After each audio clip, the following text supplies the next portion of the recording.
Oh no, wait. Man's got the wrong glasses on. Wait. For the introduction. Change the Gucci for the Prada. Ladies and gentlemen, it brings me great pleasure and an absolute honor to bring to you the latest edition of The Fight is Right in the magical words of dream it, believe it, become it. Come on up. Yes. What's going on? Hold on. First and foremost, what was the Arsenal score today? Because I've been so busy. I didn't even watch the game. I ain't spoken to my son. 1-0 to Arsenal. Yeah, who scored? Tottenham. I don't even know. I just saw the result. Come on. Big up the Arsenal. North London forever. Who scored a goal, Andre? Please, can somebody tell me who scored a goal? Gabriel. I mean, you know what? My dad said it was going to move Gabriel, you know. Big up Gabriel. Come on. Anyway, let us do the regulars by introducing the people in the dance, the first people in the dance. O-Type Philip Answer, AAV Develops. Who's this? Tyler MF Durden, Jermaine Williams, Mr. E. Francis, Lee S. Daniel J. Boateng, above Steve Bailey, John Yemi X, Andre Bukenya. The list goes. You know what? Denzel Bell, Duke Alexander, Steve Bailey, John, Miss Levy H, J Lanks, Code Malik. I could go on and on. Don the Man, SC15. We all know what postcode that is. Old Type the Pecker Man in the building. Al Nazir is also with us. Anyway, Spence, where you been, man? I'm seeing, bro. Wait. I'm seeing display picture with some Saudi man. Bro, I say, bro, I know you're up to something, but I'm saying, bro, where's Spence? Ain't seen you last week, ain't seen you this week. Where you been, man? Yeah, bro. Alhamdulillah, praise be to God. I was out in Saudi Arabia. I linked up with a football agency, OYS. Massive big up to them. Massive big up to Liam Bowers, proper real brother. You know what I mean? And they gave me the bring-in and as to become an active partner in their company, to become one of the partners in their company, which I was like, oh, and this has been going on for months, and I never said nothing to nobody. You must know something. I talk to Tunde every single day.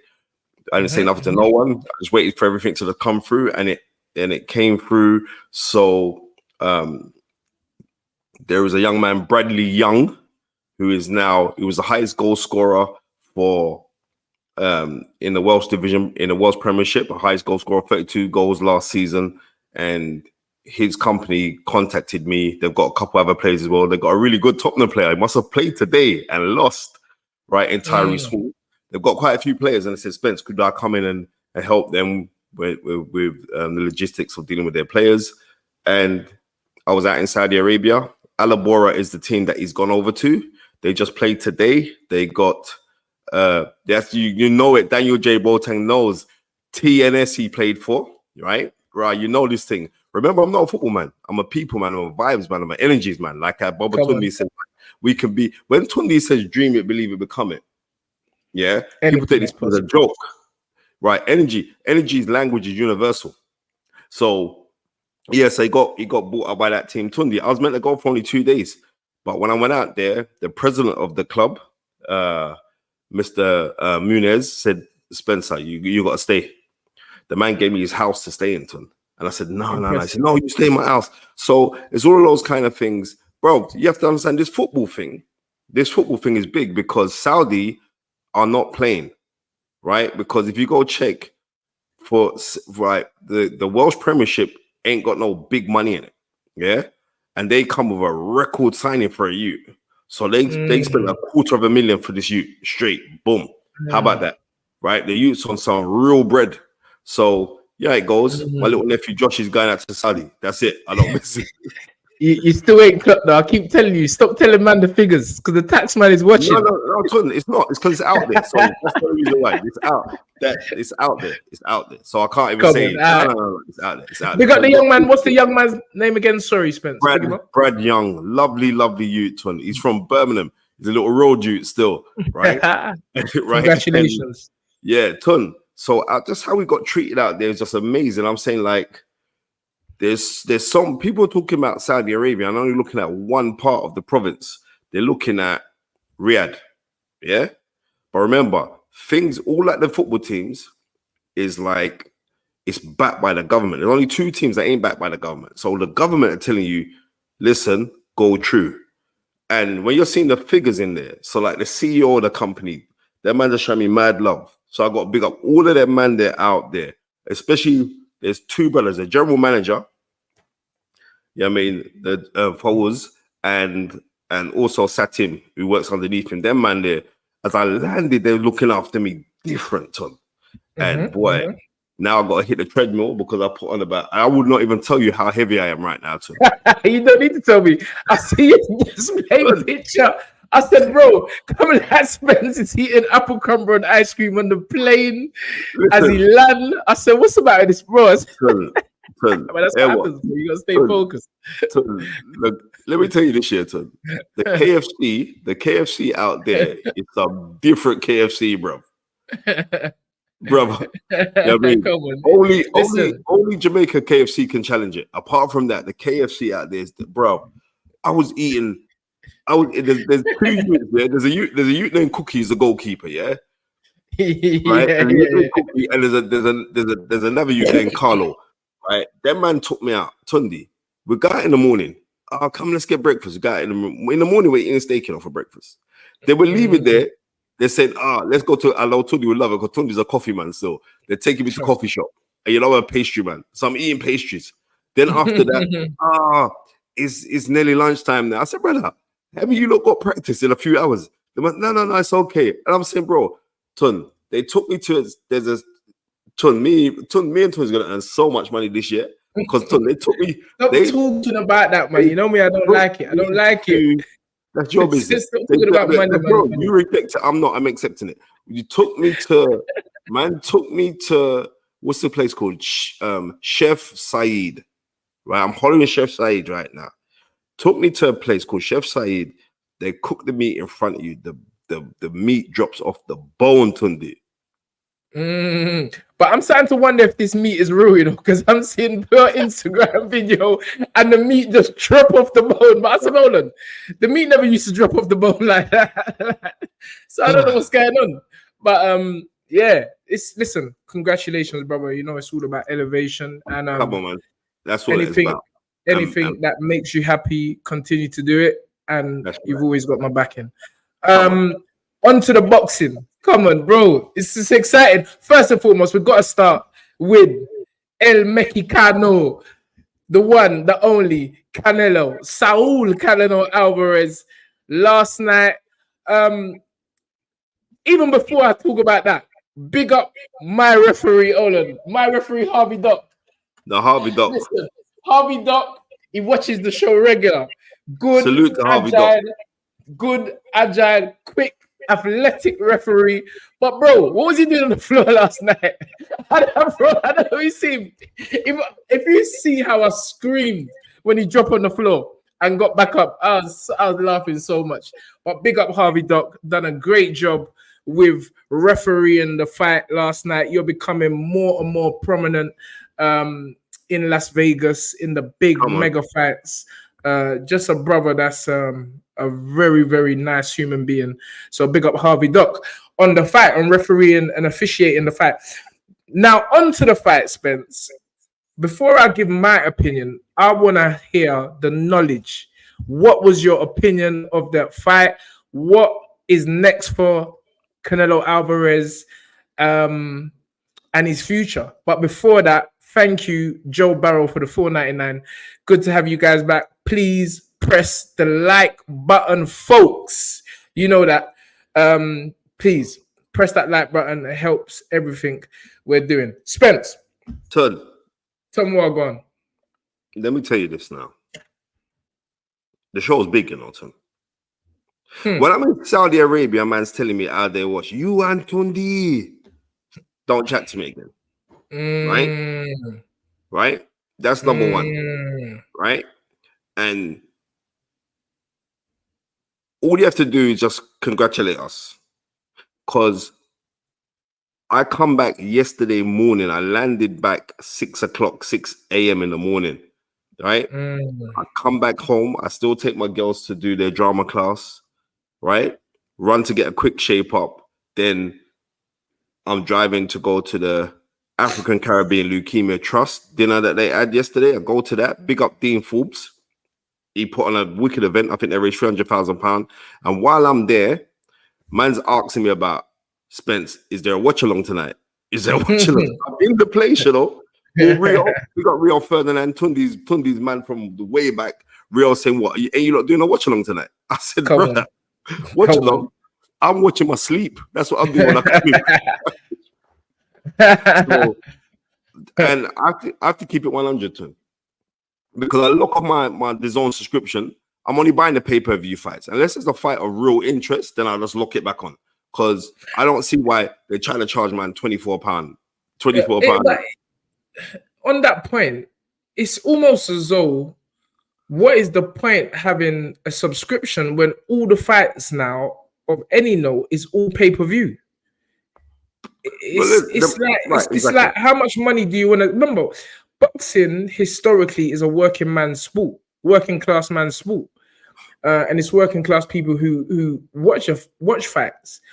And I think I just don't see how you can continue to keep charging people. Hey, all that in the background. I just see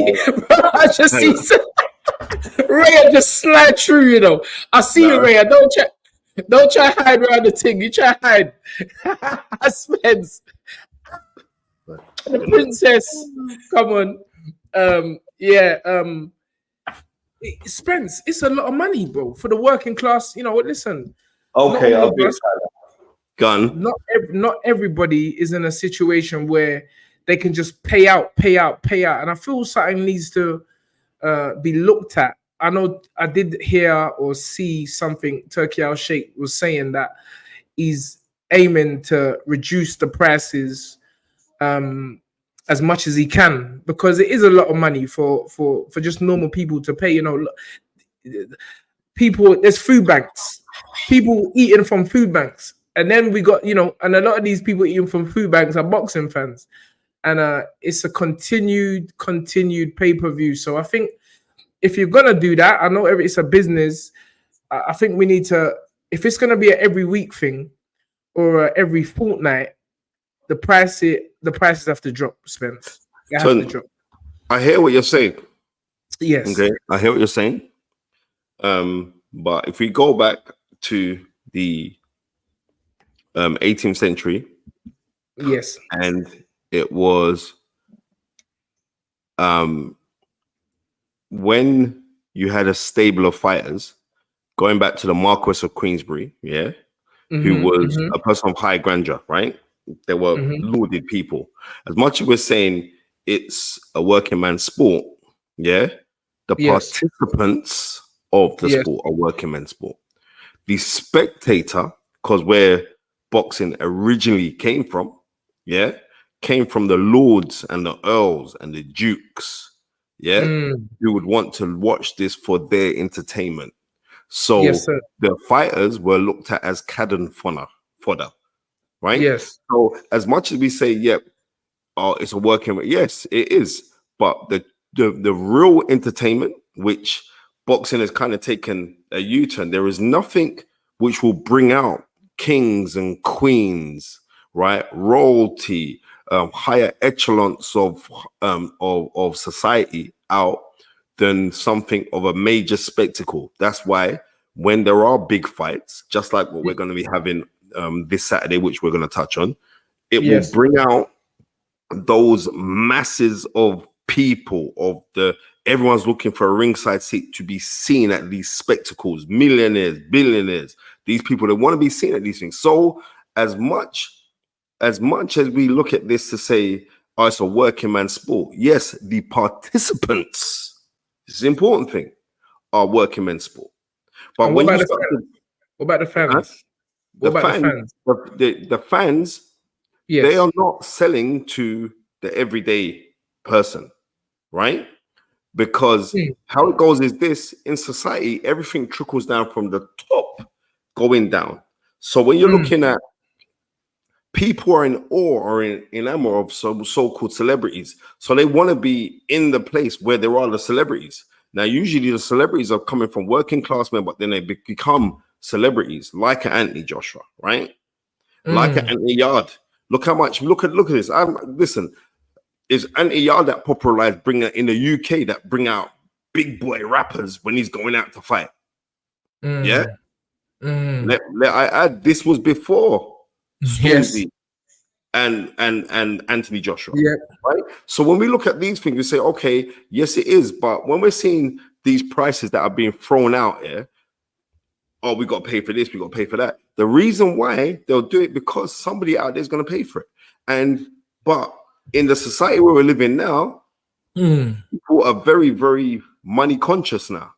So as long as we're giving people value for money, as long as we're giving people, then people are going to stay with it. Me personally, with all of my beautiful children, they come before me paying out any subscription. Right? And it's no good penny wise, pound foolish. Right. Now, yesterday's fight is still Canelo. That's still worth 19 something pounds to me.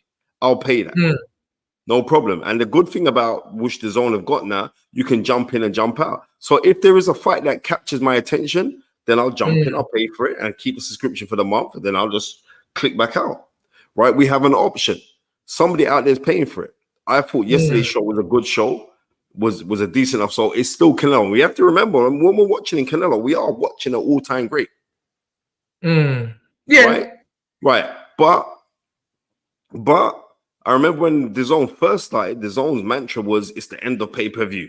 And we're going this way. And how it is changed. There you go. And it's like nobody's not pulling these man on it. And like, I'm not, bro, I can't help but talk the truth. But what I'm saying is that the truth tastes bitter to a belly full of lies. The problem is this: if my truthfulness offends you, then so be it. But it's the truth. And you know what? I'm trying to walk with creation, because we were created in truth, or we wouldn't have merged to be who we are. So it's a liberty on certain things. Yes, with all of these channels we're paying. That's why I'm thankful to Turkey Al Sheikh when he said, no, I'm putting my foot down. We're paying this amount of money for the fight globally. No talk from no one else. Right? And that, so therefore, massive thank you to Turkey Al Sheikh for stamping his authority on that. But back to the fight. That's the end of my historical rant. But I wanted to just touch on it, because I hear what you're saying about the high rollers. That's why I was letting you finish. I hear what you're saying about the high rollers. But much of the 96,000 tickets that are sold have been sold next week are working class people. 100%. And so it's always going to be the fans. Yes, you're going to have a section of the arena, or in this case, the stadium, which is occupying the big boy seats, the VIP, the inner ring side, the outer ring side. But the majority of the fans screaming, yelling, 100%, and making up noise are working class people, Spence. And I don't think we can get past that. And that's what I'm trying to say. Like, it's gonna be those same individuals that are paying for these tickets, paying for these pay-per-views. And I'm like yourself, big boxing fans. But the point what I'm saying is, we are living in a time now where people are finding it very, very hard. And sport in general usually is our escape route. It's our way to free ourselves from the madness that's going on. Now, if you're paying X amount, isn't this going to promote the illegal streamers?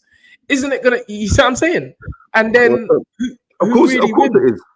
But do you remember this part here? I can't remember what fight it was.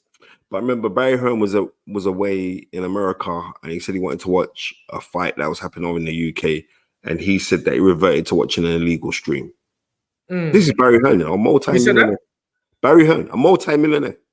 So if it's good enough for Barry Hearn, if it's good enough for the goose, it should be good enough for the gander, right? And that is, I'm going to be real. That is what is going to happen. Yeah, that's what's going to happen, right? No doubt that is what's going to happen. But I think it is difficult right now for certain people, but it's not difficult for me, for the grace of God, right? But I do sympathize with the people that are finding it difficult. I do. My heart goes out. I'm just saying, listen, at the end of the day, you know, people, as you say, people will pay.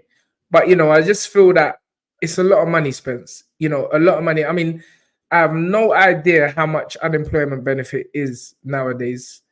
But I'm quite sure that when you deduct 3 or 2 pay-per-view fights per month, plus a subscription, there ain't going to be much left in that check. Then you got to eat. Then you got to clothe yourself. Then you got to pay electric. It's it's just bills. But anyway, don't know. Listen, I never forget where I come from, and I think, you know, I'm just gonna always champion the rights of people that don't have enough, you know. And when it's not a charity, I know, you know, it's an economic world, but these figures, this money every week, it's like, bro, come on, man. Anyway, you know what I say? Tune into The Fight Is Right. Get your commentary like it's live anyway. You don't even need to pay the whole pay-per-view. We will pay it and we will commentate on it. Anyway, back to this fight, Spencer. The real point, the real issue. How do you rate Canelo's performance last night at the T-Mobile Arena? I don't think that wasn't. I'm gonna be real with you, right? Nobody can't tell me, Spencer Fearon, just like no one can't tell Baba Tunde Ajayi this thing here. We've been in this thing far too long. Watched this thing far too long, right? No one can't tell me that Canelo's not slipping. He is slipping. There's certain times where Canelo was never seen as a fast puncher anyway, right? But yeah. No, he was never seen as a fast. Not overly fast. He wasn't like, oh my, he's like a speedster. No, he wasn't. No, it's not Ray Jones. Definitely right. That's what I'm trying to say. Yeah. But he's a very accurate guy. But yes, as he's looking like yesterday, he looks like he was punching through water. And no one can't tell me that he wasn't, because he does look like him. You know what I mean? And Belanga is a man that, as far as I'm concerned, Canelo should have stopped. So you wasn't really impressed by Belanga last night and how he came out? And because I did because he fair play to his camp as well. That I like to see your guy. What's his name? He was doing the pre and post fight analysis. It was in the Creed movie, man. He sparred with Anthony. Oh, Gabriel Rosado. Sorry, I forgot his name. Yes. Rosado, because he used to come on Sky regular. Me and he used to do lots of bits together with Sky. Him and Danny Jacobs. Let me tell you, I've known Danny for years, right? And yeah, Danny, them two together was a fantastic combination. Fantastic. You know what I mean? And I remember it was us on our show was kicking off to say how biased the commentary was from the Zone man them last time out. Yeah, when Bud Crawford fought. And I'm saying, big up Bobby Wright. Thank you so much for the $4.99. Sorry I'm late, guys. No. You're never late. You're always on time, bro. Right? So I'm saying, like, I watched that and I'm saying to myself, like, boy, yeah, Canelo's slipping. And he ain't gonna fight. He ain't gonna fight them other man. He's not. I mean, we're saying slipping, Spence. He fought a young on the trot. He's fought 2 young guns, 2 undefeated youngsters, Spence. And historically, you already know that when you're of one generation, it takes an all-time great to beat the next generation coming up. Floyd done it. Very few people have done it. Canelo's now done it. And yes, he definitely is not the Canelo of 10 years ago. The same Canelo that was dealing with Cotto, Mosley, and these guys. But I mean, I sensed yesterday that may be the last fight, because even at the post fight, he was like, "We'll have to see what's next." It didn't sound like someone confident saying that, "Yeah, I'm gonna fight." And I think fighting. I mean, I'm not trying to mash up anyone's bag here, but fighting a Benavidez or Crawford, he ain't gonna. I don't think he's gonna win that fight, Spence. All right. And I don't think he's gonna win that fight. The guy's a legend. 66 fights, fought everyone, took on all challenges. Nobody wanted to fight GGG. Fought him twice. Still the only man ever to beat GGG, and will only be the only man to beat GGG. Fought the great Floyd Mayweather. Fought the great Miguel Cotto.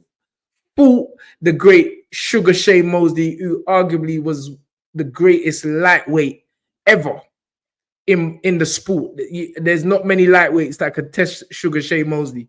He was just, Larry Merchant said it. He said he was the best ever lightweight he's seen. I just don't see what's left for him, because everybody's already, I mean, unless he wants to challenge himself, but how many challenges can he give himself? Because there's always going to be that young gun. There's always going to be someone that there's a challenge. It's akin to Lennox Lewis saying, "You know what, Chuck, I done what I need to do. Let me just bounce from this thing before some of these young guns beat me up." And I see that last night, because I think most people thought Canelo was going to wipe the floor with Belanga. But Belanga showed up. When I see him coming to the ring with Fat Joe, I said, uh-oh. I said, because Fat Joe don't really look too fat no more. He's Slim Joe. He's Slim Joe now. Fat Joe, Fat Joe, Slim Joe. But I don't know. Sorry, Tom, one second. My daughter wants some water. Continue anyway. Yeah. I'm saying, how do you see a fight going with Canelo and Bud Crawford?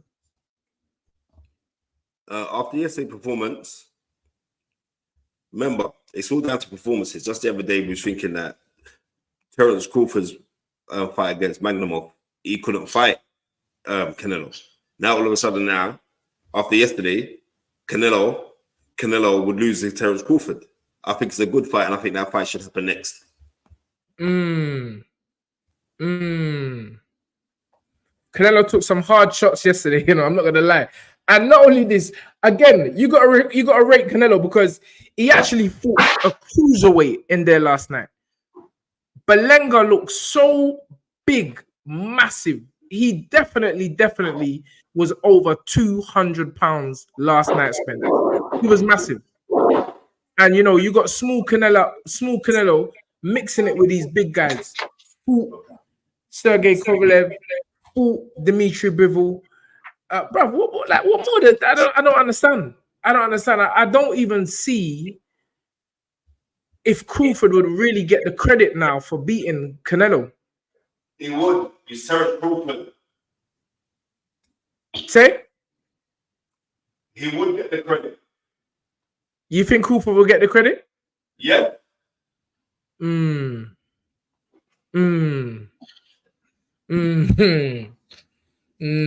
don't know. I really don't know, Spence.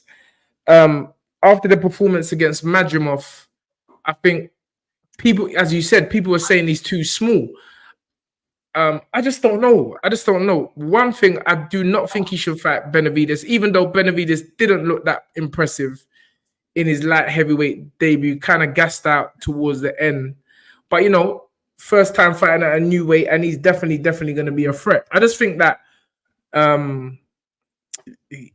Benavidez, Crawford will be too much for Canelo at this stage. Spence.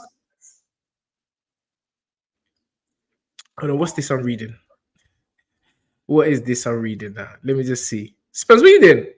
What kind of water are you giving your daughter? Nah, keep it relevant.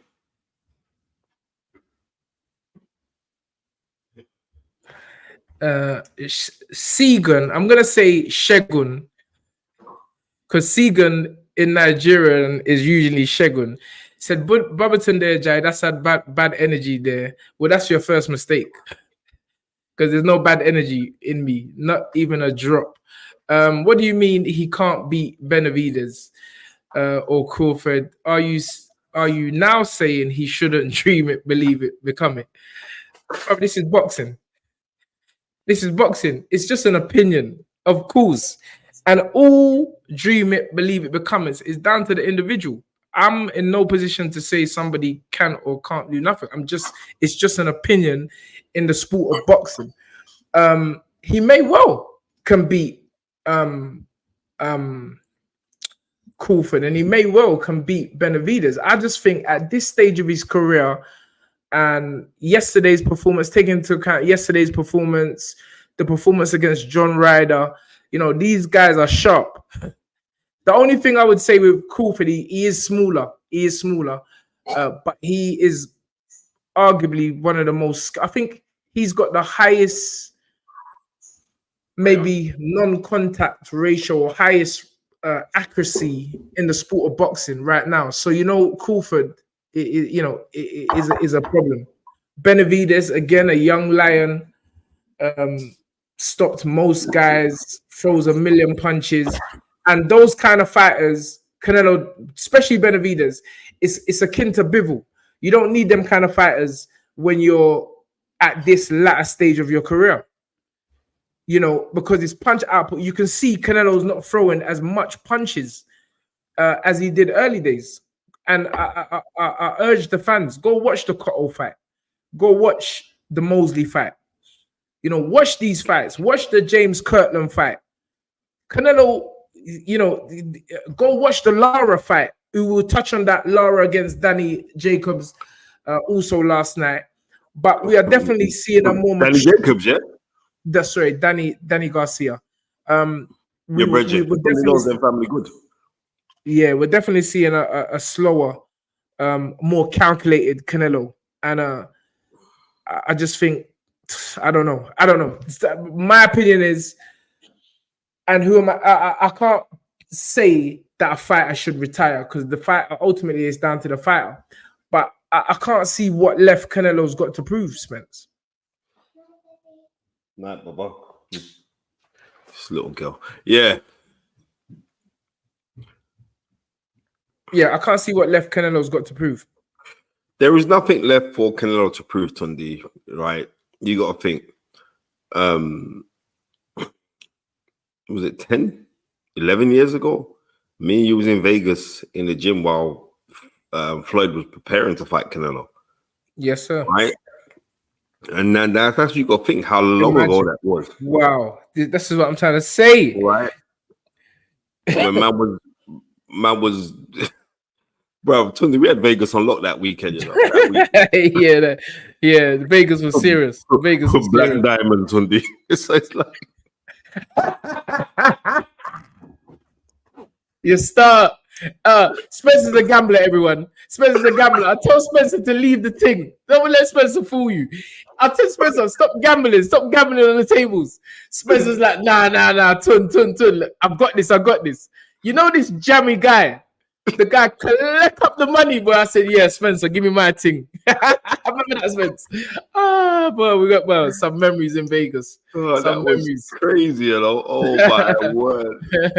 Ladies and gentlemen, let me tell you this guy. Wait there. Please, you know what? My historical knowledge is more to do with 80s, 70s, 60s, 50s, 40s, going back that way. Yes. I can't tell you the date that Canelo fought Floyd Mayweather. Someone put it up here, please. The date that Canelo fought Floyd Mayweather. The date Canelo fought, because I was there, was September the 14th, 2013. Right. So that is 11 years ago, Tunde. It's incredible. Right? And you got to remember, before he fought Floyd, he already fought Mosley. He fought Trout. Then he went on to fight Anguilla, Lara, Kirtland, Cotto, Khan, Liam Smith, Chavez Jr., Golovkin twice, Rocky Feldon, Danny Jacobs, Sergey Kovalev, Callum Smith, Yildirim, some joke business. I don't even know what my man was doing in the ring. Billy Joe Saunders, Caleb Plant, Dimitri Bivol, Gennady Golovkin again in the trilogy, John Ryder, Jamal Charlo, Jamie Mungaya, and last night Edda Berlanga. This is a decorated career, Spence. You can't knock him at all. I mean, I don't know. I mean, we'll see. Obviously, it's the for Bud, it will be the defining fight of his career because he hasn't really got, apart from the Spence fight. But again, the funny thing about history is sometimes there's always something to damage it, and people will say, you know, Spence had the car crash, he had the retina problem, it wasn't the same Spence. But again, he put on a performance akin to Andre Ward against Chad Dawson. Remember that fight? Yeah, but hold up. Let's go back to that fight. Yeah, come on, the knowledge. Andre Ward. Yes. Done some generalship in that fight. In which way? Why? Dawson was a light heavyweight. Yes, sir. He drags him down. Yes. Right? Catch 168. That's 7 pounds, ton. No, but it was Chad Dawson's fault because his managers and promoters tricked him. No, they tricked him. They tricked him. He won the fight, and he said he wants Andre Ward. It's like Andre Ward said he looked at his wife and like, "Bro, you hear this?" He said he phoned Jay Prince. Jay Prince said to Jay Prince, "You know, Jay Prince is our guy. You know, man who always come on the fight is right." Jay Prince said, Andre said, "Did you hear what he just said?" And Jay Prince said, "Yeah, I heard it. We gonna hold him to it.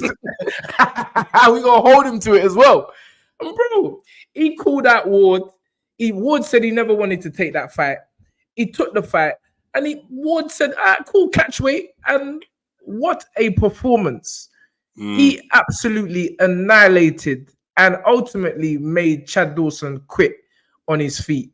So, but that's how Crawford against Spence were. It was so sad. I was watching that fight the other day, and I was like, it's so sad to see Errol getting broke up like that because he got bust up, Spence. He got bust up. Errol Spence got bust up by Crawford, and I doubt there's a welterweight who could have beat Crawford that night. No. Now, obviously, we've got Boots Ennis, who to me is going to be a major star as a welterweight. He's going to be a major force. He just can do everything. Got a great chin, can punch both hands. Just a superb fighter. So we'll see. It's still early days, but Crawford. All right, listen. Maybe we'll go back to the Canelo fight, but well done, Canelo Alvarez. Let's go down the bill. Chief support or co-main event, as they call it. Danny Garcia against Erizlande Lara. And I'm telling you, we were all in the group. Me, AY, Joel, and that. And I said it. I said it in the group, Spence. I said, I can't remember what round it was. But I said, I can see Danny Garcia walking out this fight. Because it just weren't there. He'd been out the ring 2 years, suffering mental health problem, jumping up 2 weights to fight the oldest active world champion, a southpaw, many believe beat Canelo Alvarez. He did beat Canelo. And bro, Danny, it was sad. You know, his father recently had a stroke. It was just, you know, to me, it was the end of a illustrious career, and I felt sorry for Danny last night because he just couldn't do nothing. And the punch that licked him down wasn't even a. I never felt. How old Lara now? How old Lara? 41 years old. Tunde, he's 51.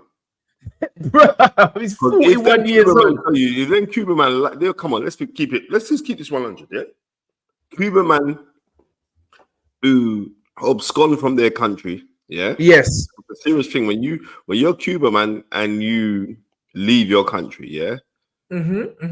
your whole family, you lose communication with them. Yeah, you can't chat to them. Yeah, you can't chat to them. They look once you duck out from Cuba, you're not going back. You're not talking to no one. It's a serious thing, right? And then your family get cut off from finances as well. So it's a mad thing. Yeah, it's deep. It's right? deep. Right. So, and that's when you're dealing with Jason. I saw the bald spot and he said, you know when man got the bald spot right in the middle. Don't touch your head when you're doing it because you'll get it. Don't touch your head. Remove that. Yeah, you know that, innit? yeah, go ahead, Spence. Sorry. Yeah. So you know that he's an old man, right? Fair play to him. 41 years old, active world champion, all the credit in the world. Because when this is what I'm trying to say. When you're dealing with throwback fighters who deal with skills will make you have longevity in boxing. Yes, sir. Right? The less you get hit, thank you very much. You lost. All of these meat and potato man, get in there, son. Them man, you don't last in this game. You get 25 fights, you're done. I'm just telling you what it is. But it's the man them who have skills. And Adelante Lara is testimony to that. He's a man that just won't go away, man. He's like a bad toothache. His style of boxing isn't the most appeasing to the eye. Yes. But it's supremely superb and technically brilliant. He can punch as well. His hands is heavy. You know, I think that's his 5th stoppage, even though Danny is nowhere near a middleweight.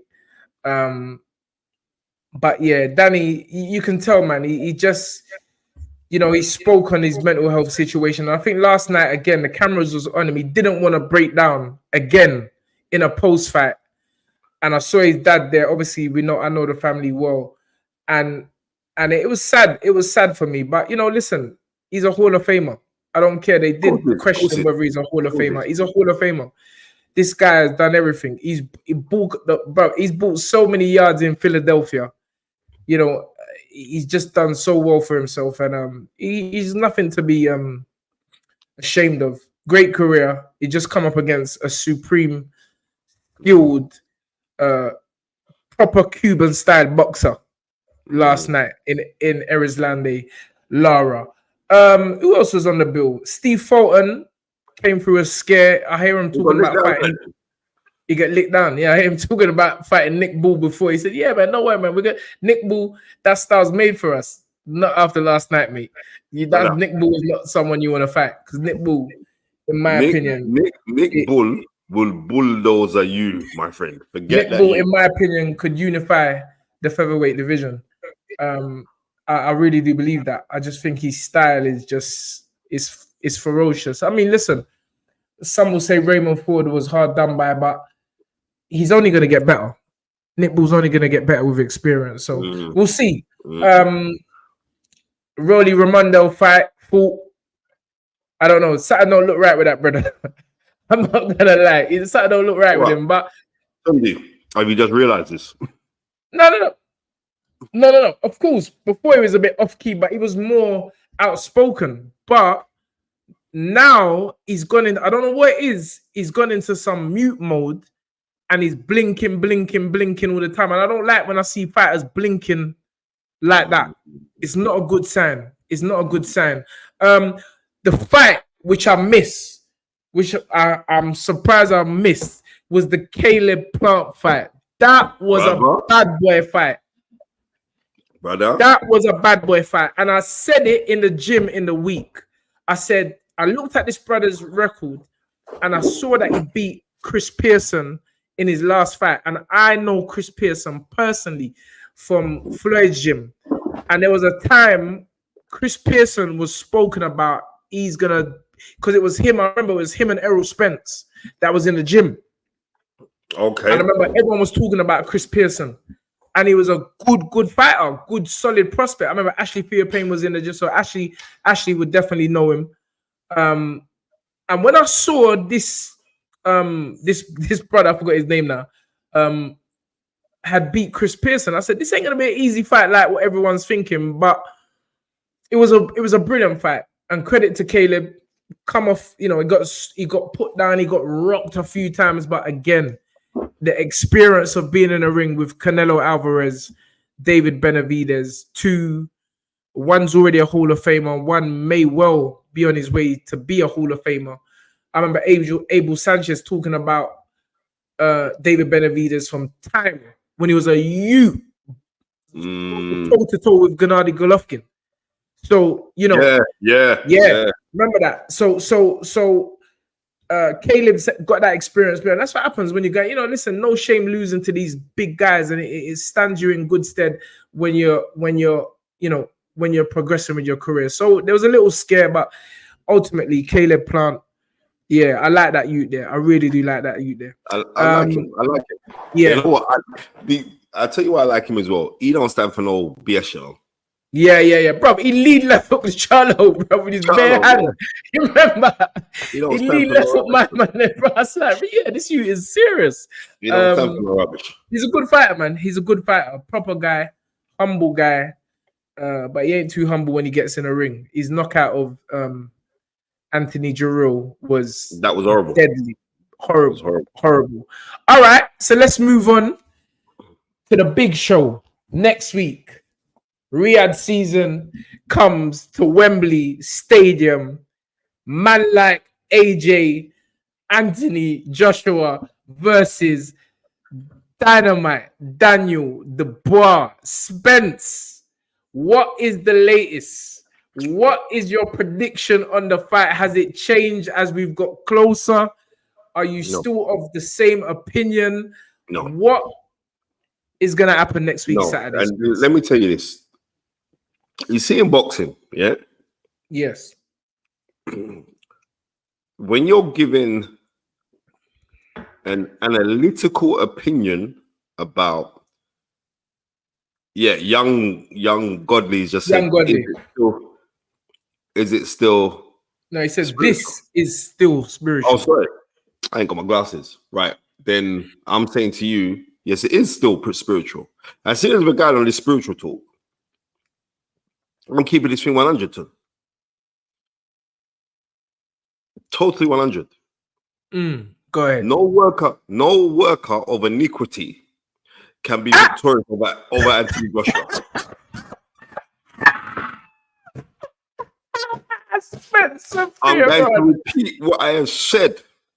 Fearon, what are you talking about, fam? No worker of iniquity can be victorious over Anthony Joshua. Oh my goodness gracious me. The fight is right. I don't know if the fight is right deep what Spencer just said. Can you repeat what you just said, Spencer, please? I said again, listen good to me. No worker of iniquity can get a victory over Anthony Joshua.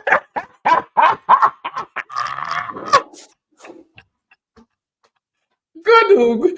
Oh my goodness gracious me. I know that 1,000% nonsense. How tightly yes. Bro. Suspense. Would you care to elaborate what you mean by no worker of iniquity? What Paul L Finance has just put. Oh, tight, calm, and serene. Spencer Fearon has done it again. Right. Hold on.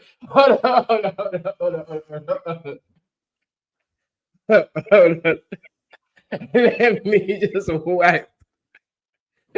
I gotta change my glasses. Let me put on the other Gucci's.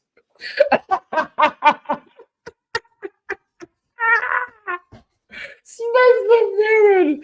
Oh my goodness gracious me. All right, come again. Sorry, my head's hurting me. Man said, stay humble, Spencer.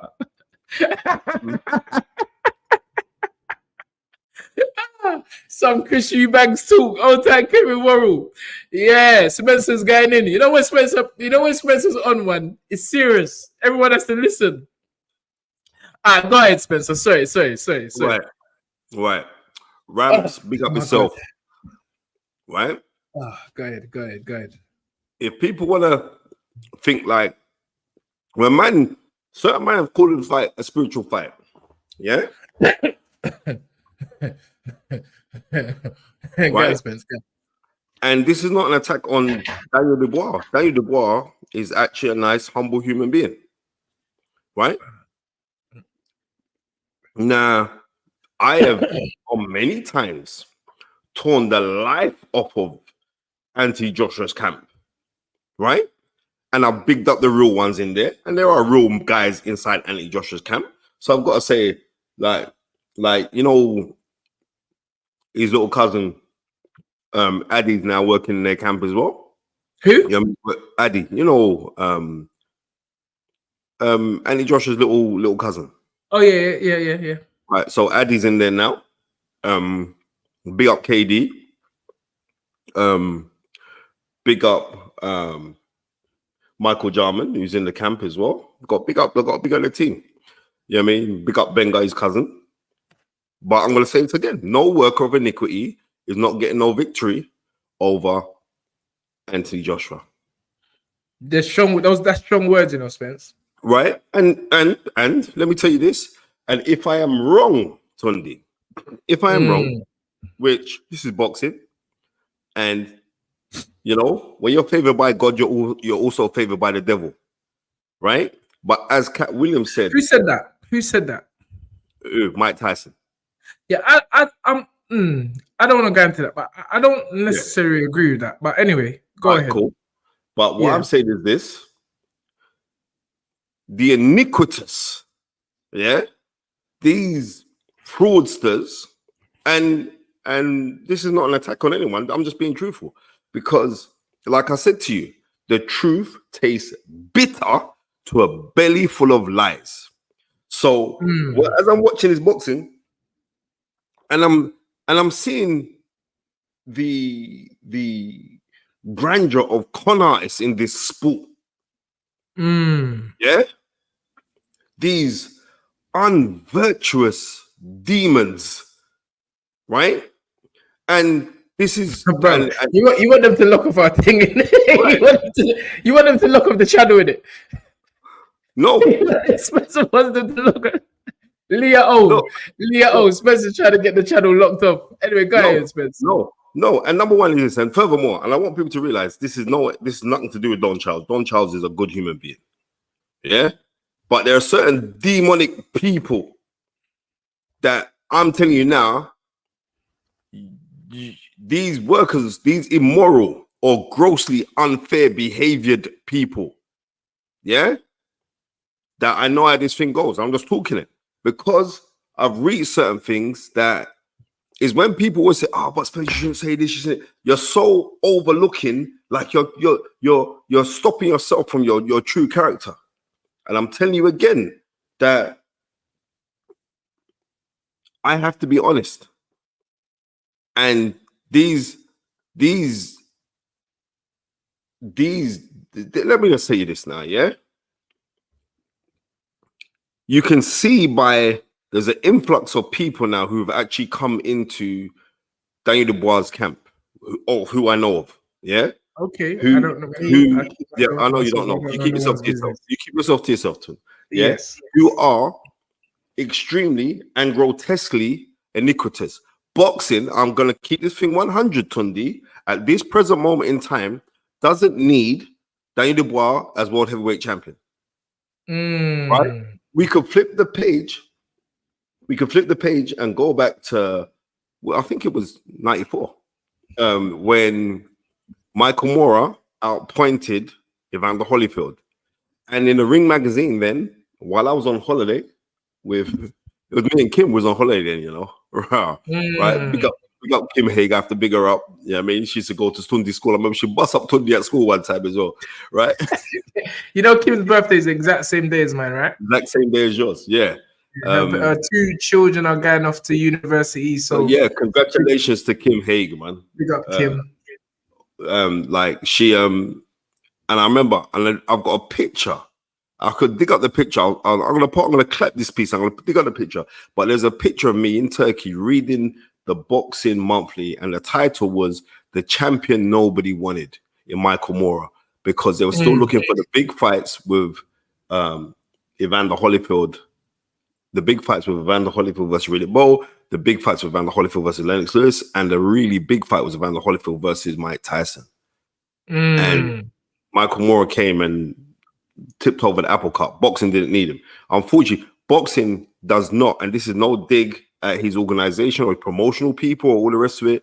Boxing does not need Daniel Dubois being world heavyweight champion. We need Anthony Joshua to be world heavyweight champion to win back the title. The reason why, because it makes it bigger and it makes it more juicy. And this is the facts. Yes, Daniel Dubois can be very dangerous, and Daniel Dubois is a good fighter, mate.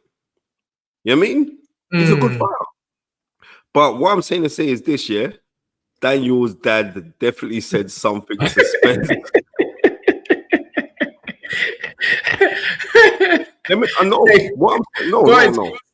Stick to the point, Spence. Carry on saying what you're saying. So what I'm saying, Tun, is like Anthony Joshua is needed. I remember a year and a half ago when Derek Chisora came on our show, and Derek Chisora said, even if you don't like Anthony Joshua, you're meant to be rooting for him, right?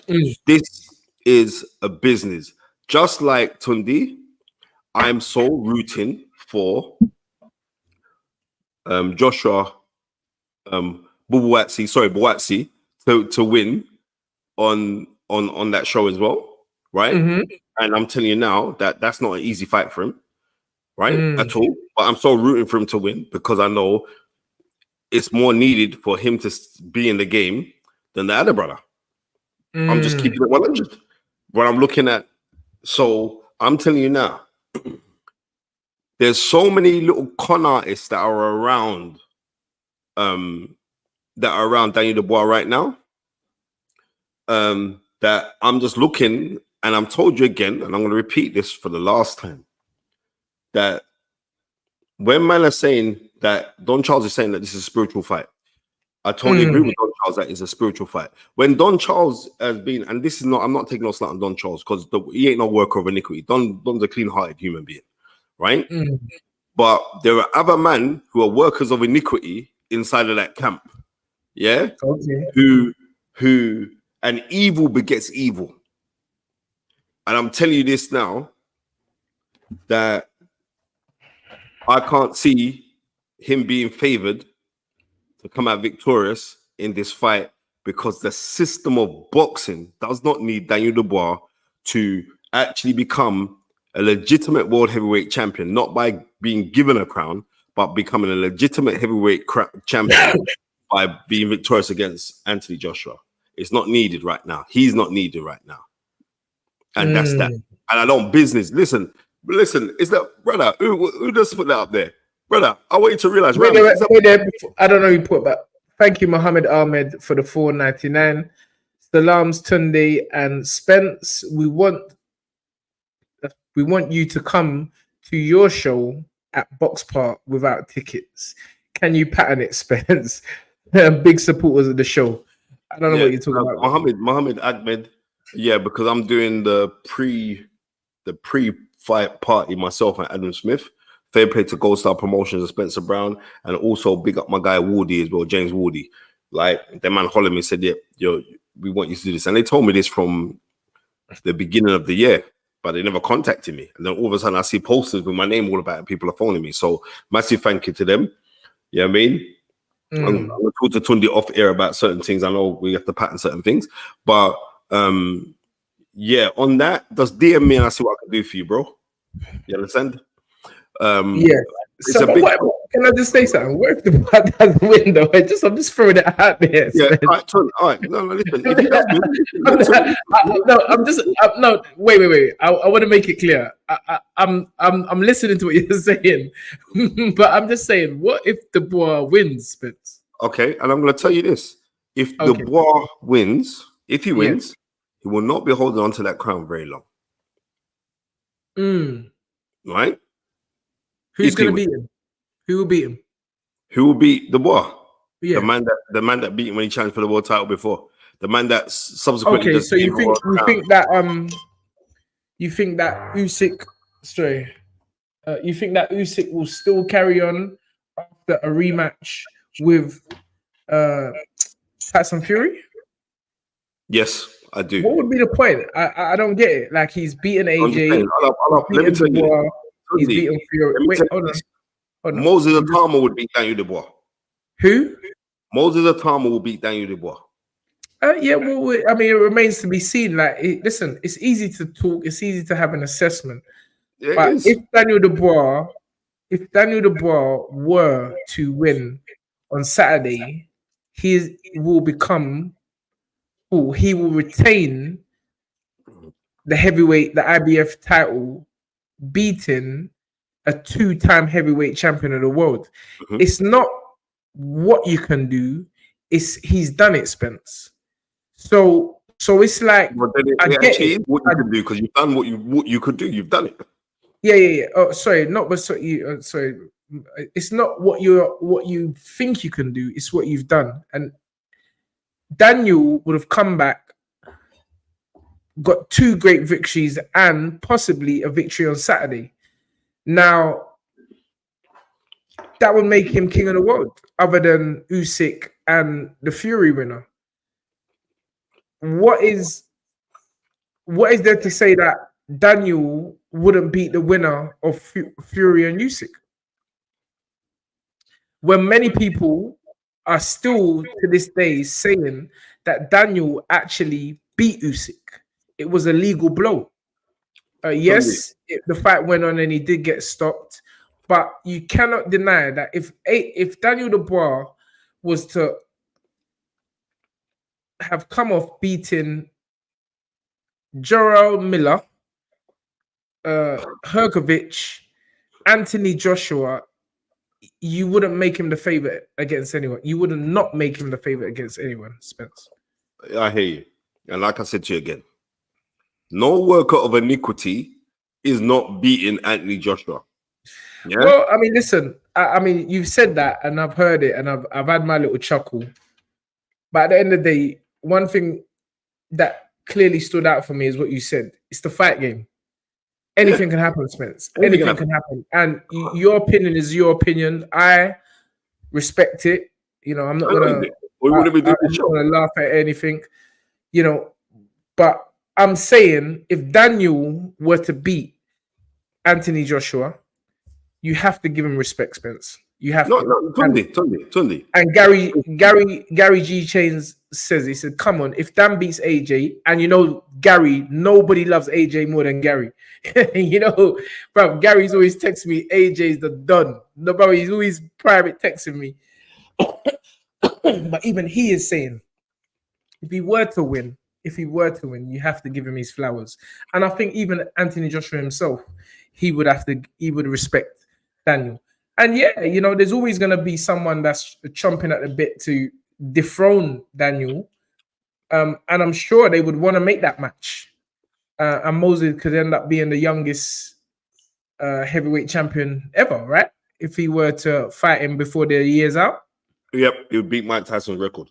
He will beat Mike Tyson's record. So you never know how this thing can go. That in itself is history.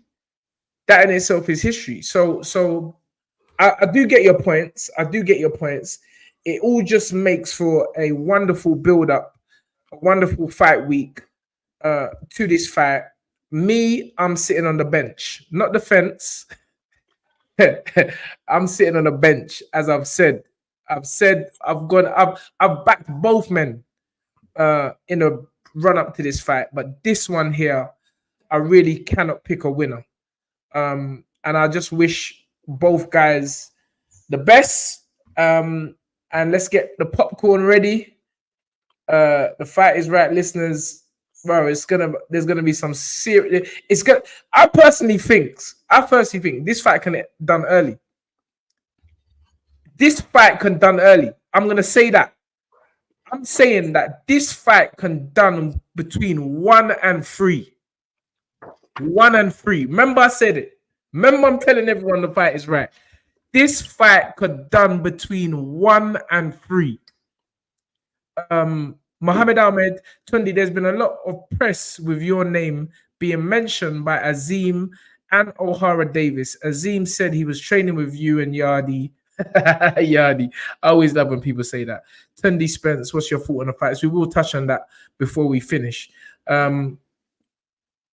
But yeah, Spence, it's a great fight. It's a great fight. I'm looking forward to all the build up this week, this coming week, press conference, public workout. What usually the public workout's on a Wednesday. The press conference, usually, the press conference is on a Thursday and the weigh-in on a Friday. So is that the same? I'm going to be down there for a couple of it, Ton. Is that the same protocol? Yeah. Yeah.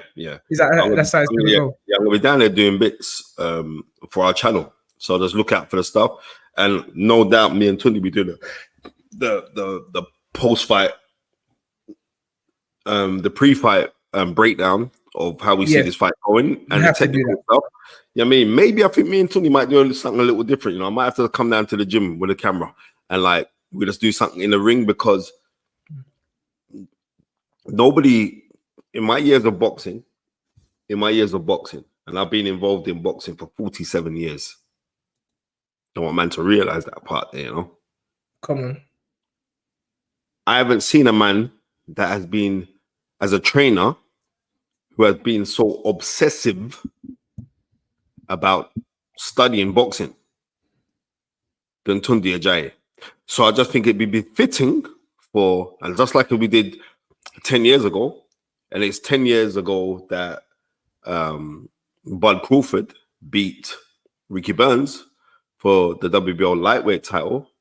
Tunde was in my house at 243 Holmesdale Road while we were sitting down. I said, Tunde, watch this guy. I was watching Bud Crawford, and like Tunde was same with his hand, his fingers over his mouth. He said, Ricky Burns can't beat this brother. I remember it like it was yesterday. Right. And that was my first ever TV breakdown. I remember I used to do the other fight breakdowns on Satanta. So I just think it's fitting that the knowledge and the master genius need to do this, especially for this fight here. You know what I mean? Trust me. Yeah, this is gonna be because no one can't do it like us anyway. So I don't care. Oh yeah, let's go do it. Let all these other podcasts man try to do it. It'd be laughable. So yeah. Listen, I'm actually getting excited for this fight. Just to build up the anticipation. It's going to be an electric atmosphere on Saturday night. Over 96,000 people there. Yeah, it's gonna be crazy. Normal tickets are going for 5K, hence why certain man ain't going. Some man say, nah, it's 5K for some joke seats. Man, I said, nah, brother. I'm listening to the watch along.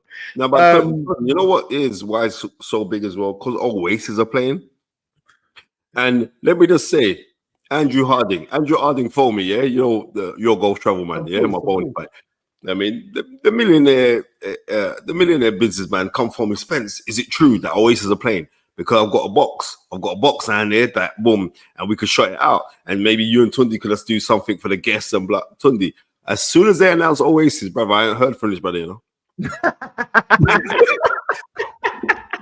Yeah, Oasis is big. You see how much they're charging for the Oasis tickets for their concert, bro? It's like it's a joke thing. But it's gonna be a mortgage money, bro. So it's gonna be a big show. It's going to be a big show. Going to be a big show, bro. Hamza Shiraz will be taking on Tyler Denny. Big up both young men, putting it all on the line. You know, I think this after Tyler Denny's performance against Felix Cash and just his miracle story. You never know, Spence. I mean, to me, Hamza does look a bit special. I'm not gonna lie. He's looking a bit special, Hamza Shiraz. Lovely boy, lovely family, you know, nice dad, well-grounded, has star quality, does Hamza. But it's very, very hard not to like Tyler Denny. It's very hard, bro. That's my guy. It's my guy. He's just one of. Hold on, Spence. What happened there? You're frozen. Spence, you got your dodgy Wi-Fi again, innit? Let me put on this one. Spence? Yeah, the thing okay. just cut out. Yeah, I don't know. Yeah. It's very hard not to like Tyler Denny, and I think it's a good fight. It's a good fight. What an atmosphere for both young men, especially Tyler, especially for both of them. Really, I mean, if they're both honest with themselves, I don't think neither of them envisioned themselves fighting in front of so many people before a historic battle for the IBF heavyweight title. But they're both there, and good luck to them. We've heard this week that Liam Smith is out of the Josh Kelly fight. I see my brethren, or our brethren, and more your brethren, but it is a friend of both of us. Akoli's trainer, the one and only Mr. Billy Nelson, throwing in his boy instant. He said, bruv, Crocker will pull up 7 days notice. We don't business. We'll pull up. We'll fight Josh Kelly. But you and I know Josh Kelly is not fighting Lewis Crocker on 7 days notice. And that's Josh Kelly. Crocker will fight him, but Josh Kelly and Adam Booth ain't fighting my guy. And if they do, that fight don't make no sense. And if they do, they will have all the respect. Oh yeah, someone said it's due to illness why Liam Smith is pulled out of the fight, but I don't know. Well, that's sad because I was looking forward to that fight. Yeah, I was really looking forward. That was actually the best fight I was looking forward to. Yeah, I'm gonna be real. Kakashi Warrington. What do you think for that? Kakashi Warrington, I've got to go with Kakashi. I've got to. He's a good boxer. He's got heavy hands. And I just feel at this stage of Josh Warrington's career, he's coming off of 2 defeats, right? He's also coming off of 2 defeats. It's like, man is saying, how did he get this chance? Man saying he's not even supposed to get this chance. But he's there. He's there. Oh, yeah, so I've seen they've taken it off of BoxRec. So Liam Smith is no longer on BoxRec, scheduled to fight Josh Kelly. So I'm gonna go with Kakashi. Josh Taylor is a good fighter as well. Very, very good fighter. But I just feel that they're at 2 different stages of their career, and I do favor Kakashi in that fight.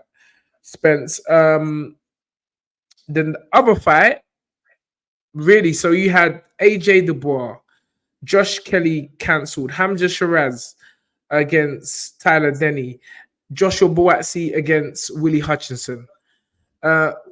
What's your thoughts on that fight still, Spence? I know you're not too, like myself, not too sure about that fight, but I'm still sticking with what I feel is going to happen, and I'm going for a Buatsi stoppage between 6 and 9.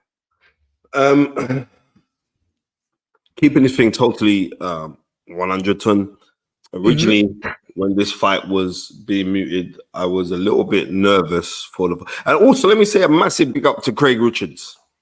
Yeah, because I see him out sparring with Batervia. Yes. Yeah, I see him out there sparring with him.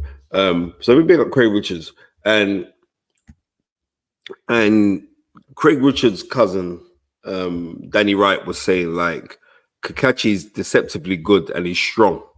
Yeah. But for me to be honest with it, and when I'm hearing other people who work in the media who know Hutchison, are saying that Hutchison did beat up Buatsi in sparring, right?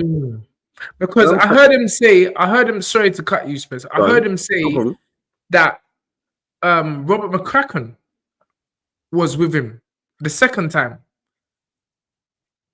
And he put a beating on him in front of McCracken. Okay.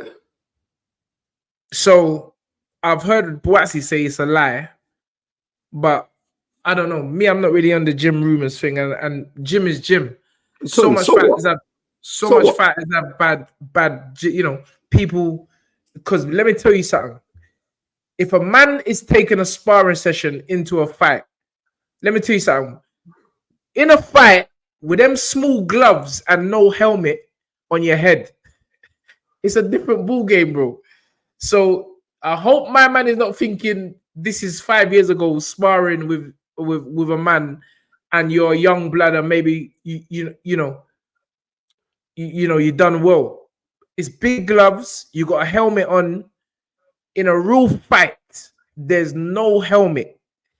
Everything hurts when you get clapped. Well, not when you get clapped, or when a fighter is clapped. And it's just a different thing. It's a different thing. But I mean, it's definitely gonna give him confidence going into the fight. That much I do know, Spence. You know what? I'm gonna go back because we like to go back into history. Yeah, I mean, John Henry Hardwick, his name was Kid Coco, right? Famously, and he was part of the Murderers Row. And if anyone knows who the Murderers Row were, they were really good fighters from the welterweight division up to light heavyweight division. All had to fight each other because at that time in America, it was very difficult for fighters of color to fight for the world title, which was not because of only racism. It was more to do with economics. People are really ready to say they're going to come out to go see a black fighter at that time. Different now, right? Anyway, we flip the page. This man called Kid Coco famously knocked out Sugar Ray Robinson in sparring. Prior to Sugar Ray Robinson fighting for the World Middleweight Championship against Jake LaMotta, February 14th, 1951. Valentine's Day Massacre. You best believe it. Come on. He knocks out Sugar Ray Robinson. There were reports that it was a flaw, but he knocks out Sugar Ray Robinson, right? If I did not mention Mr. Hardwick, yeah, you lot wouldn't call his name. Sparring is sparring. You do not see a box wreck for sparring. There is, mate. In the gym. Right, if there was something, I'd be an all-time great. So therefore, sparring. It is. Listen, what do you not think, like on the times when Usain Bolt was preparing for his 100 meters finals, yeah, in the build-up of his training, that next man weren't beating him on the track? Do you think he remained undefeated on the track? Do you think the legendary hurdler Edwin Moses, you know what I mean, wasn't beaten in practice? Sparring is what it's meant to be. It is sparring. Do you understand? Let's be real. So I'm not, when man say, oh, but I had him up in sparring, what does that mean? You know what I mean? I'm not gonna lie though, Hutchinson strikes me as one of them man they will take from that. It will boost their morale and their character. He does come across like that kind of character. A little wind-up merchant. And I'm gonna say this: I did see JB losing his cool, and I didn't like that. You saw who? And Joshua Boatsi. No, you know what, Sunday? You know why he lost his cool? Go on. Prior to that, yeah, I'm a little instigator. Yes. I went to Boatsi, him and what's his brethren's name? Sinclair, yeah, Hot Shot. I said, brother, don't let this brother try to bad you up. This ain't no Craig Richards thing when Craig tried to be diplomatic. You might have bad them man up. And he goes, no, because he just come up close to me. And I said, what, is this a kissing competition? Like, yeah, the man push up on you, like on the stage. And like, boy, I said, no, don't worry, uncle, don't worry, I'm gonna deal with him. Any foolishness, watch. So I know that they kind of get to him. Same like when I said to Richard Ratport, how can you make Lawrence Okoli bad drop on Sky to tell you about, right, call me out to fight, you're not doing nothing. And I like burn him. When I talk to him, I like burn him. And Richard Ratport try to attack him in the cinema. So But Spence, I'm gonna be real though. I watched the face-off thing, and I don't know. I think to me, JB should just maintain his character of just being but all that talk about, I'm just keeping it real. It's 1-0 to Hutchinson. I'm not gonna lie, Spence, because all that thing about if I'm spoken to badly, I'm gonna get up and walk out the team. I'm like, bro, This ain't, bro. This ain't. Well, I don't know if this ain't no African gathering or something. It's not an African gathering. Like you're there telling the Carl Frampton, if I'm spoken to badly, I'm going to get up and leave. Bro, it's a fight, fam. It's a fight. You just need to know. And the thing what made me laugh as well, obviously I'm bantering. I know JB's about his business. The thing what made me laugh is he said, once he come off the interview, he said, well, come on, there's no cameras now. Bro, the cameras are all there filming. Wait, what do you mean there's no cameras about? The cameras are all filming you. So I'm just like, Hutchinson just wound my man up. And I hope my man's not going into this fight all wound up. And I hope he's cool, calm. Tunde, if you know anything about Joshua Boatsi, yeah? Yeah, come on. If you know anything about Joshua Boatsi. Yes, sir. He has a very nervous disposition. Okay. Right? Prior to fights. Okay. As soon as that bell goes, yes, the brother switches on. Now, before I was saying, oh, this could be a potential banana skin. But now that I'm properly deep in it, I've done some while I was away as well.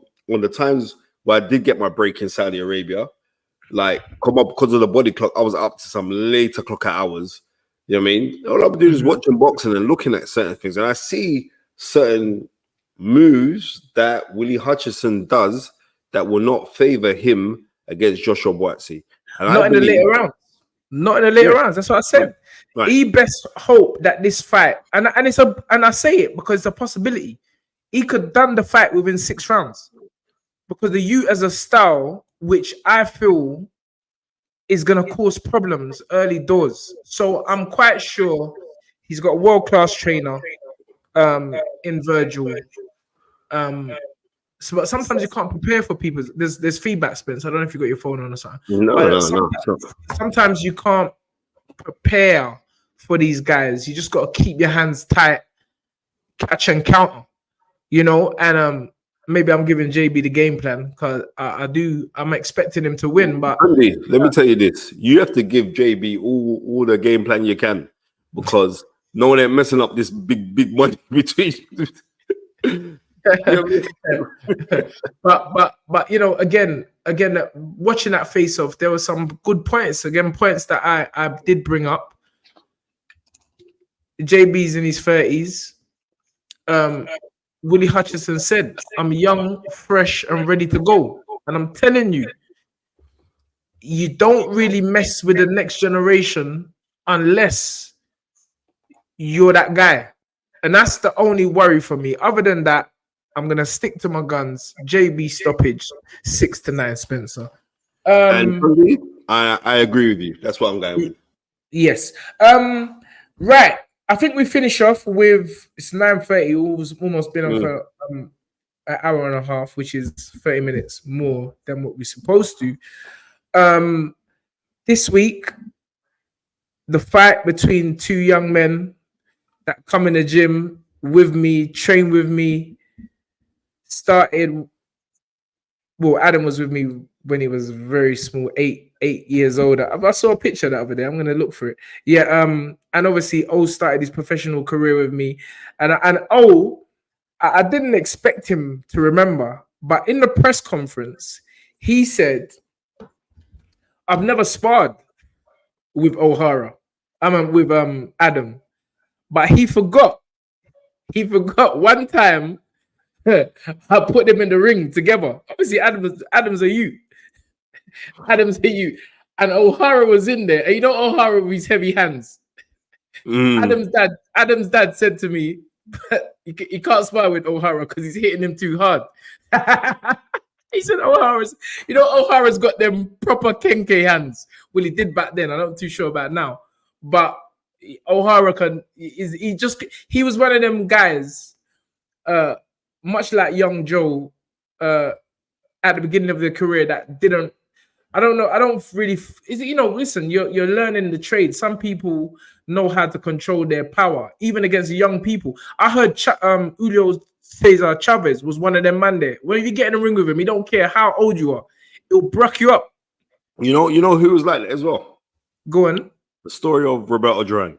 Roberto Duran as Man well. come into the gym. Said, "Oh my goodness, his son was 12." He said, "Oh my goodness gracious, Roberto Duran, you're a hero.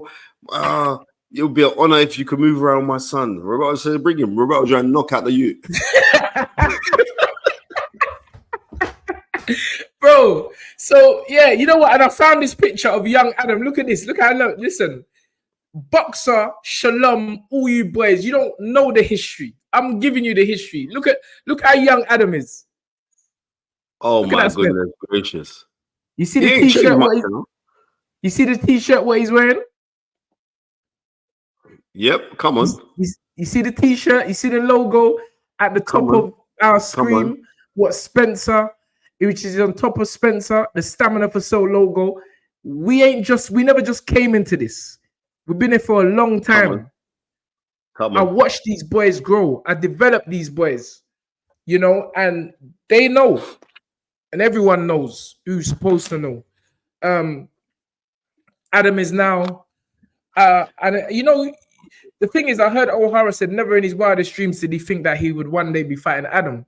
But I always look at the future, and I don't take nothing for granted because it's boxing. Mm-hmm. It's boxing. It's boxing, and you know sometimes your idol can become your rival, and that's another soundbite for you, boxer man, that I'm giving you. Your idol can become your rival, and you end up rocking it out. So I'm really looking forward to an exciting fight. In this fight, you have an experienced guy in OD, a world title challenger. I think OD won did OD win the British Commonwealth? No, never. Did he win the Commonwealth? Maybe he won. No, He never. won. I think he did win the Commonwealth. I can't. But what I am saying is this, yeah? Yes. Is Ohara Davis's rant on everybody the other day was really funny to him. That's OD. If you don't know OD, brother, you need to know. No, but this was the best I've ever heard him talk because he was okay. He bun out the Magugans, he bun out Ben Shalom, he was bunning fire on everybody. You know what I mean? I said he come in that room with gasoline and paraffin and matches, bro. He was on fire. He was on fire. OD has got a lot of energy. He's always had a lot of energy. And I think channeled in the right way, OD is very, very dangerous for anyone. For anyone. It's all about, I've always told him, it's all about channeling your energy in the right way. And sometimes, you know, I feel that you can end up being angry with everyone and not focusing on yourself. I feel if O can focus on himself, he made a good point. You know, he's not old. He's only lost against an undisputed champion and a guy who beat the undisputed champion in the rematch in Jack Catterall and Josh Taylor and a world title fight, Spence. What, Barroso? And obviously Josh Taylor was undisputed light welterweight champion and Jack Catterall. Remember that. Let me tell you this with Ohara Davis. Yeah? I remember when this fight was announced for him to fight Josh Taylor. Yeah? Yes. Before it was announced, he was calling him out and all the rest of it, yeah? And I was saying Ohara Davis can't fight this brother. Not at that stage. Right?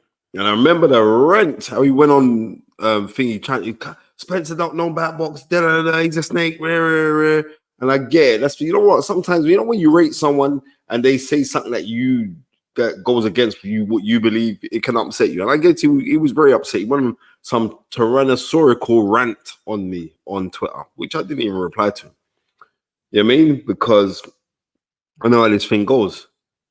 And I remember when he did take the fight, he got broke up. That was the same night Anthony Yarde was boxing as well. I remember that. Yeah, we boxed the same night. We boxed the same night on different platforms. Yeah, I mean, his fight was on Channel 5 and you guys were on BT Sport then, which is now TNT. Yes. So Ohara's always been that way. But when he was saying like, oh, I don't want none of you mother effers following me after this fight, because like no one ever told me when I got broke up against Barroza. But you have to realize if you put yourself to be that pantomime villain, people are going to bask in your failure. They're not going to feel sorry for you. They were actually glad. But if you get Ohara on a 1-to-1, he's generally actually a nice kid, right? But his fight against, when he's saying like it's a bad fight, like if Adam beats me, it's not because you're meant to beat me because I got stopped in the last fight out. You have to remember that Barroza guy he's a serious, and you got tagged early. Getting tagged early, that doesn't do nothing to your career, you know. You get tagged early, don't. Psychologically can do a lot to you, but I think Ohara is that type of person that can brush it off and think it's nothing. I don't think that's going to have mental demons on Ohara Davis. Yes. If it was a hard, drawn-out fight and he got punched up, and you got also look at his loss against Jack Catterall, yeah? Up to this day, Tunde, I don't think he lost that fight. Yeah, he definitely should have pressed the fight. He definitely should have pressed the fight. Yeah, but I don't think he lost that fight. So, yeah, I mean, listen, I think this is Adam's hardest fight for him. Anyone who has made this match thinking that Ohara may be shot, or I don't think they've done their homework properly, because yes, albeit he lost his last fight, but let's not forget, most UK fighters would have gone the same way if they stepped in a ring with Ishmael Barroso. This guy, out of 25 fights, has 23 knockouts. I want you to deep that. That's who Ohara lost to. Right. He lost to a renowned puncher, as someone who beat Kevin Mitchell, who stopped Kevin Mitchell. Yep. Yes, Corolla did beat him. That fight. Corolla did beat him. But again, it's about class. So I see the match. I don't know why the match has been made. It's an opportunity for Adam to go on to be the star which he's been touted to be. 11 fights. This will be his 12th fight. It's a good fight. It's a good fight. Tunde, listen to me. This fight could be a potential banana skin. It's a serious fight. Because one thing that I've noticed with Adam, when he throws his shots, sometimes he falls in, you know? Yeah, it leaves and Ohara has come from the school of learning. Let's not get twisted. Ohara's first trainer was the one Baba Tunde Ajayi. And Tunde loves to show man the Floyd pull counter right. And that Ohara Davis has mastered. That's in his repertoire. And with those, I remember me and Anne was talking about this the other day. Used to pull counter so, man, he used to be so excellent at it. Obviously, because he was doing it every day, and he just had a God-given ability to pull counter you hard. The shot was hard, Spence. With the right hand and the jab, he will pull counter you with a jab. These, if I was an what I would do is go back. I'm giving older. What I would do is I would go back and study my old fights. That's what Ohara needs to do. Go study your old fights, and it's gonna be a good fight. But having said that, I can see the matchmaking and why they made it. It will be a massive name for Adam on his resume at this stage of his career, and maybe they're looking at it as like, is on the downward and Adam is on the up. But I feel like it's a fight. It's going to be exciting either way. Both of them are punchers. Yeah, Tunde. Ohara can punch. And I'm telling you, anyone who asks me, I only remember Ohara when Ohara was with me. I don't know Ohara from no other trainer. I don't know him from no other trainer. So that is the thought I have of Ohara in my head. Tremendous counter puncher, very long arms, very long arms. And he was very spiteful when he was in the camp. Very spiteful. So I think I'm selling the fight for Ben Shalom and Boxer and Sky here. But let me tell you something. Nobody knows these boys better than me. Nobody don't know these boys better than me. So it's gonna be a great fight, a great spectacle. October the 19th. I feel everyone from Ends is gonna be there. Ohara, a lot of people know him from the Ends. It's in Stratford. Oates from Hackney. Adams from Southall. He's got fans. It's kind of bittersweet for me. Two guys I know. Why is it bittersweet? Why is it bittersweet? Not bittersweet. You know me. It's gonna be exciting because I like fighting. So, but listen, it's those things in it when you just see two guys that you've known them. You nurtured. You nurtured. Yeah, I know. Yeah, that and you see them fighting each other on a big stage. But this is boxing. There's no friend in boxing. I've done say this from a long time, Spencer. There ain't no friend in boxing. So you're there, friend. We might end up fighting this so-called friend. So I wish both of these boys all the best. I'm not really on no one's side. May the best man win. And that's a great fight for the public. A great fight for London.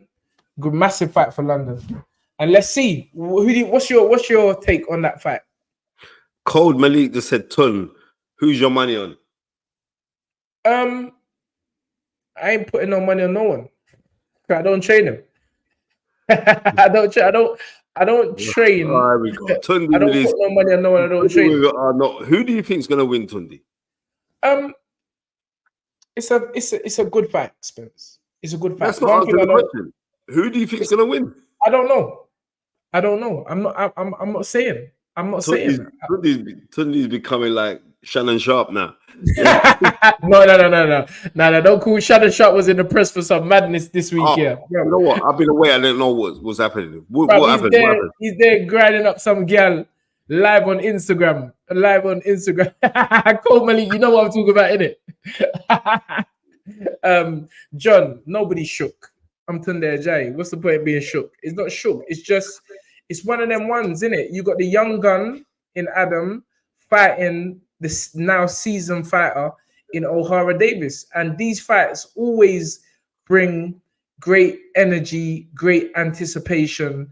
And even when the fight favors the younger fighter, there's always that element of doubt. Always that element of doubt where you think, boy, if O turns up, his brother's going to be a long night. So we'll see. I don't think Adam's been hit on the chin yet properly. So we'll see when he gets hit on the chin, if he gets hit on the chin, because one thing about Adam is very, very... I mean, again, I only remember Adam from my days and early on in his career when the training had not left. You know what you always say, Spence? It takes about 5 fights for the training to leave you. And I remember, go watch Adam's first few fights as a professional. He was moving like Roy Jones. He was clapping man with the overhand right, lead left hooks. That Adam is a special talent. A very, very special talent. And if he can reenact some of those Roy Jones Jr. like movements, it could be spectacular. But the same goes for Ohara. And again, I'm going to say this again. I wish the best for both young men. It's going to be a good fight. And Ohara is spicing it up as he always do. Adam's like, we don't need to sell the fight. Yeah, you do. Yeah, you do. You need to sell it. O knows what he's doing. One thing about O can sell a fight. O can sell a fight. Listen, let me just tell you this now. Ohara understands the business of being the pantomime villain, right? Yes. He understands that business. And I'm just saying to know, like, we could be looking at a potential banana skin here. And that's the truth. Yeah. Right? John, you must be a fan of Adam. Listen, these boys are professionals. These boys were professionals.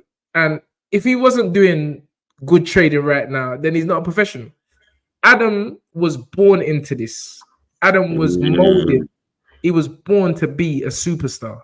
That's what his dad, Adam, you know, predicted for the young man. So, you know, this isn't new to Adam. Adam is has been molded to be this. I remember Adam's dad begging me to train Adam early days, showing me the videos of young Adam saying, please train him, train him, train him. And I'm like, bro, I ain't got no time to be training.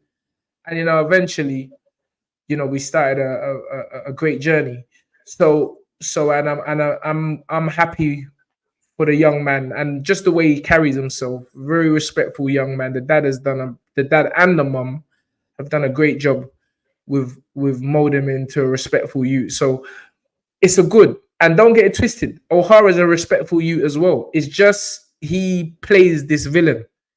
He plays that character of I don't business about you, look. And you know, listen, it's good. This is the entertainment business. So, bro, let carry on. Everyone keep being who they are.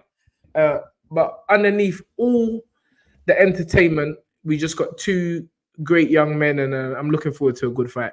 Spence, I don't think there's much more to talk about. It's going to be a great week, as you said. We're going to do probably a pre-fight build up. We have to in the week. Yeah, we'll do that. We'll do that, and we'll get ready for a serious Saturday night. It's gonna be some. No doubt you'll be down there, Spence, ringside. But I'm gonna do a watch. Nah, man, I'm doing a watch along, bro. All right. I'm doing a watch along. I may come if something goes how I think it's gonna go. But we'll see. We'll see. Otherwise, but I don't want to leave the fans of the watch alongs because you know it's gonna be excitement. The show is a good show. Good show. It's a good show, and I think there's gonna be some great action on Saturday night. So well done to all involved, and it's gonna be great. It's gonna be good, man. It's gonna be good. And as I said, we got Better Be a Bivol coming up. You know what? Which I'm gonna go to, you know, because the finance minister of the Alaroba football team has like to go to it, so I'm gonna go with him and the chairman of the club. And fair play to Alaroba, they just got off. What was it? A free draw against Cayun. So I mean, but I don't think Joe started. I don't think he started in the game. But fair play to them. Them man, they got it was a free draw. And I have to big up. There's a Ghanaian player called Emmanuel Boateng, and he scored 2 goals. So I have to big up Emmanuel. Ton, you want to see this brother? I'm gonna say afterwards. I'm gonna see his yard. Oh my word. The yard they give him out in Saudi, my goodness gracious to me. I said, don't worry. I said, anytime I go Saudi, I got someone to stay. Come on. All right, listen. Great to have you back, Spence. Come on, man. And let's get ready for a fantastic 7 days. The next 6 days now. The build up is gonna be proper. And what time is the first fight going to be? Probably it's going to start early, isn't it? Yeah, the first fight's going to be about 6:30. 6:30, yeah. Right. Yeah. So who's on? I don't know who's on first. I don't know. Well, I'm joking. I know JB Hutchinson is on early. That's the second fight on. Well, I ain't going to miss that fight. You know trust me. I'm going to be make sure I got my feet ready for that one. Ready for that. It's going to be good. So yeah. Ladies and gentlemen, been a great show. Wow, we could, you know, us, Spence, we could talk for donkeys. Come on. It's just the thing we love. Thank you, everyone, for joining us. I hope anything that was said on the show, we didn't offend anyone in any way. Certainly wasn't anyone's intention, but you know, this is the truth. Hours. We talk the truth on this. We talk the truth on this show, no matter the consequences, because truth is truth. no matter how you cut it, spin it, or package And it. and Ton, like I said, let's deal with the workers of righteousness and not the workers of iniquity.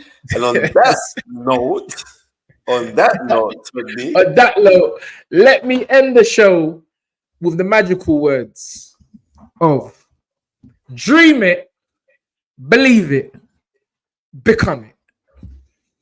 coming up, may you not have the next strong 7 days, because we don't get weak, we get deep. Deep. Come on, man. Come on, love.